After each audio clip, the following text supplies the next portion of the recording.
ரூபாய்க்கும் டாலருக்கும் இடையிலான மதிப்பில் இன்றைக்கி ஒரு பெருமூச்சு விட்டுருக்காங்க பல பேர். என்ன அப்படின்னா, டாலருடைய ஒரு டாலருக்கு 83.51 ரூபாய் அப்படின்னு இன்றைக்கி நிறைவு பெற்றிருக்கு.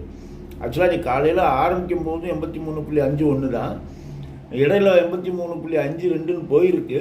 ஆனால் 83.51ன்னு செட்டில் ஆகிருக்கு. இதுதான் செய்தி இன்னைக்கு. என்னென்னா என்ன கவலை தெரிவிக்கிறாங்கன்னா, இந்த தேர்தல் இவ்வளவு நீண்ட காலம் நடக்குது, இந்த தேர்தல் நிறைய நெகட்டிவ் சென்டிமெண்ட்ஸை அனுப்பியிருக்கு அப்படிங்கிறாங்க. ஒன்று. இன்னொன்று நிதி கொஞ்சம் வெளியே போகுது. ஏன்னா இன்னொன்று, இந்த தேர்தல் பற்றிய பல்வேறு கணிப்புகள் வருது இல்லையா. ஆரம்பத்தில் ஒன்று இருந்து இப்போ இருக்கக்கூடிய ஆட்சி போயிடுங்கிற மாதிரியான கணிப்புகள்லாம் வருது, செய்திகளாக வருதுன்ன உடனே நிறைய கவலைகள் தெரிவிக்கப்பட்டது. ஆனால் இன்றைய நிலைமை 83.51 முடிஞ்சிருக்குது. கொஞ்சம் நிம்மதியாக இருக்குது பல பேர்.